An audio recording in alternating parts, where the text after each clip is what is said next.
విశాఖ పురాణం 19వ అధ్యాయం.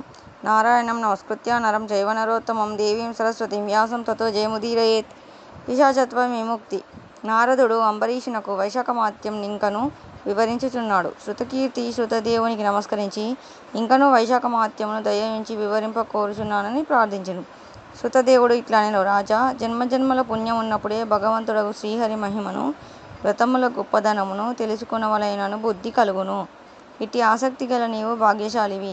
మరెన్నియో శుభలాభములు నీకు మున్ముందు కాలమున ఉండుట చేతనే నీకిట్టి కోరిక కలిగినది. ఇట్టి నీకు గాక మరెవరికి చెప్పుదును వినుము.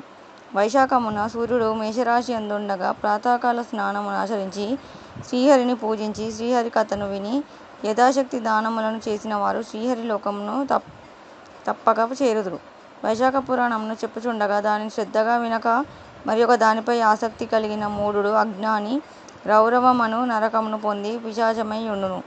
అందులకు ఉదాహరణగా కింది కథను చెప్పుదురు. ఈ కథ పాపమును నశింపజేసి పవిత్రతను కలిగించి ధర్మాసక్తిని పుణ్యమును కలిగించును. ఇది మిక్కిలి ప్రశస్తమైన కథ సుమ వినుము. పూర్వము గోదావరి తీరమున బ్రహ్మేశ్వరమను పుణ్యక్షేత్రం కలదు. అచ్చట దుర్వాస మహాముని శిష్యులు సత్యనిష్ఠుడు తపోనిష్ఠుడు అనువారు అచ్చట నుండిరి.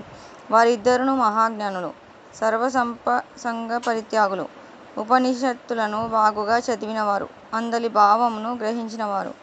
వారు భిక్షాన్నమును మాత్రమే భుజింతురు. మిక్కిలి పుణ్యశాలురు. వారు అచ్చట భృగు ప్రసవనమును తీర్థ సమీపమున నుండిరి. వారిద్దరిలో సత్యనిష్ఠుడు శ్రీహరి కథలయందాసక్తి కలవాడు.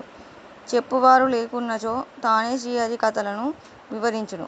శ్రీహరి కథలనెవరైనా చెప్పినా శ్రద్ధగా వినును. వీరెవరునూ లేనిచో విష్ణు కథలను తలుచుకొనుచు శ్రీహరికి ప్రీతిని కలిగించు పనులను చేయుచుండును. శ్రీహరి కథలను చెప్పువారున్నచో రాత్రింబగళ్ళు తన పనులను మాని వానిని వినుచుండును. అట్లే వినువారున్నచో తాను రాత్రింబగళ్ళు శ్రీమహావిష్ణు కథలను వివరించును. దూరమున నున్న తీర్థములలో స్నానం చేయుట కన్నా, దూరమున నున్న క్షేత్రములను దర్శించుట కన్నా, కర్మానుష్ఠానం కన్నా వానికి విష్ణు కథలయందు ప్రీతి ఎక్కువ. ఎవరైనా చెప్పుచున్నచో తాను వినును. వినువారున్నచో తాను శ్రీహరి కథలను తన్మయుడై వివరించును. చెప్పువారున్నచో తన పనులను మానుకొని వినును. విష్ణు కథలను చెప్పువాడు రోగాదులచే బాధపడుచున్నచో కూపస్నానం చేసి శ్రీహరి కథలను తలచును. విష్ణు కథా శ్రవణం లేనప్పుడు స్వకార్యములను చేసుకొనును. విష్ణు కథా సమాసక్తునకు సంసార బంధముండదు కదా. శ్రీహరి కథలను వినుట వలన చిత్తశుద్ధి కలుగును, విష్ణుభక్తి పెరుగును. విష్ణువుపై నాసక్తియు సజ్జనులయందిష్టము పెరుగును. నిరంజనము నిర్గుణమునగు పరబ్రహ్మము వాని హృదయమున స్ఫురించును. జ్ఞానహీనుని కర్మ నిష్ఫలం కదా. దుష్టులు కర్మలనెన్నిటిని చేసినను వ్యర్థములే. గ్రుడ్డివానికి అద్దమును చూపినా ప్రయోజనమేమి? కావున చిత్తశుద్ధిని సాధింపవలెను. చిత్తశుద్ధి వలన శ్రీహరి కథాసక్తి కలుగును. అందువలన జ్ఞానం కలుగును. అట్టి జ్ఞానం వలన ధ్యానం ఫలించును. కావున పెక్కుమార్లు విష్ణుకథా శ్రవణము, ధ్యానము, మననము ఆవశ్యకములు. శ్రీహరి కథలు సజ్జనులు లేనిచోట గంగాతీరమైనను విడువదగినది. తులసీవనము శ్రీహరి ఆలయము విష్ణుకథ లేనిచోట మరణించిన వాడు తామసమను నరకమును పొందును. శ్రీహరి ఆలయము గాని, కృష్ణమృగము గాని, విష్ణుకథ గాని, సజ్జనులు గాని లేనిచోట మరణించిన వారు పెక్కు జన్మలయందు కుక్కగా జన్మింతురు. సత్యనిష్ఠుడీ విధముగా ఆలోచించి విష్ణుకథా శ్రవణం, ప్రసంగం, మననము, స్మృతి మున్నగునవి ముఖ్యములని తలచును. ఇంకొకడు తపోనిష్ఠుడు. వీనికి పూజ జపాది కర్మలనైన ఇష్టము. వానినెప్పుడునూ మానక పట్టుదలతో చేయుచుండును. శ్రీహరి కథలను వినడు, చెప్పడు. ఎవరైనా చెప్పుచున్నచో తీర్థస్నానమునకు పోవును. తీర్థస్నాన సమయమున శ్రీహరి కథా ప్రసంగం వచ్చినచో తన పూజాది కర్మకలాపం పొడగునని దూరముగా పోవును. అతనిని అనుసరించి యుందువారును స్నానాది కర్మలనాచరించి తమ ఇంటి పనులను చేసుకొనుట అందిష్టం కలవారై యుందురు. ఇట్లెంతకాలం గడిచినను తపోనిష్ఠుడు కర్మానుష్ఠానం తప్ప శ్రీహరి కథాశ్రవణం, చింతనము, స్మృతి మున్నగు వానిని ఎరుగడు. ఇట్టి అహంకారి కొంతకాలమునకు మరణించెను. శ్రీహరి కథాశ్రవణం మున్నగునవి లేకపోవుటచే పిశాచమై చిన్న కర్ణుడను పేరునుండెను. జమ్మి చెట్టు నందు నివసించుచుండెను. బలవంతుడైనను నిరాధారుడు, నిరాశ్రయుడు, ఎండిన పెదవులు, నోరు కలవాడై ఉండెను. ఇట్లు బాధపడుచు కొన్ని వేల సంవత్సరముల కాలం ఉండెను. వాని సమీపమునకు వచ్చువారు లేక మిక్కిలి బాధపడుచుండెను. ఆకలి దప్పిక కలిగి అవి తీరుపాయము లేక మిక్కిలి బాధపడుచుండెను. వాని శరీరమునకు జలబిందువు అగ్నిగను, జలము ప్రళయాగ్ని వలెను, ఫలపుష్పాదులు విషముగను ఉండేటివి. ఈ విధముగా కర్మపరాయణుడగు తపోనిష్ఠుడు పలు విధములుగా బాధలనడపాడెను. నిర్జనమైన ఆ అడవియందంతయు అతడు మిక్కిలి బాధపడుచుండగా నొకనాడు సత్యనిష్ఠుడు పనిపై పైఠినసపురమునకు పోవుచు ఆ ప్రాంతమునకు వచ్చెను. అతడు పెక్కు బాధలను అనుభవించుచున్న చిన్న కర్ణుని చూచెను. దుఃఖించుచు శరణాగతుడైన వానికి భయపడకుమని ధైర్యం చెప్పి వాని బాధకు కారణం నడిగెను.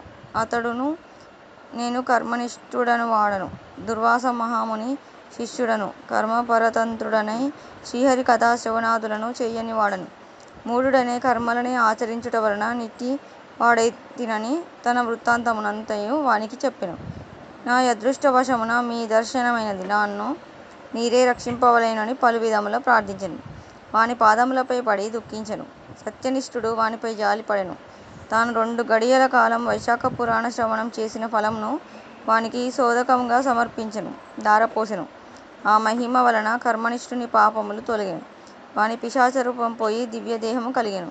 కర్మనిష్ఠుడు సత్యనిష్ఠునికి నమస్కరించి కృతజ్ఞతను తెలిపి శ్రీహరి పంపగా వచ్చి దివ్య విమానమునెక్కి శ్రీహరి సాన్నిధ్యమునకు పోయెను. సత్యనిష్ఠుడును వైశాఖమాస మహాత్య మహిమకు విస్మయపడుచు తన గమ్యమగు పైఠినపురమునకు పోయెను. శృతకీర్తి మహారాజా, కావున శ్రీహరి కథల ప్రసంగము శ్రవణము ప్రశస్తము ఎరుగుము. శ్రీహరి కథా ప్రసంగము గంగా ప్రవాహం కంటే సర్వక్షేత్రముల కంటే ప్రశస్తం ఎరుగుము. శ్రీహరి కథా ప్రసంగము గంగా ప్రవాహం కంటే పవిత్రమైనది. గంగాతీర వాసులకు ఇహలోక భోగములు ముక్తి కలుగునో లేదో కాని శ్రీహరి కథయును గంగాతీర వాసులకు ఇహము పరము నిశ్చితములు సుమ అని శృతకీర్తికి శృతదేవుడు భగవత్స్వరూపం ఈ విధంగా వివరించెను. ఏ కోవశీ సర్వభూతాంతరాత్మా ఏకం రూపం బహుధాయా కరోతి తమాత్మస్థం ఏను పశ్యంతి ధీరా తేషాం సుఖం శాశ్వతం నేతరేషాం ఏకో దేవః సర్వభూతేషు గూఢః సర్వవ్యాపీ సర్వభూతాంతరాత్మా కర్మధ్యక్షः సర్వభూతాధివాసः సాక్షి చైషవలో నిర్గుణశ్చ ఏకో నారాయణో నద్వితీయోऽస్తి కశ్చిద్ ఏక ఏవ శివో నిత్యస్తతోऽన్యత్పకలం వృషా బహునాత్ర కిముక్తేన సర్వం బ్రహ్మమయం జగత్ అనేక భేద భిన్నస్తు క్రీడతే పరమేశ్వరః అని శృతదేవుడు శృతకీర్తి భగవంతుని తత్వమును వివరించెను అని నారదుడు అంబరీషునకు చెప్పెను.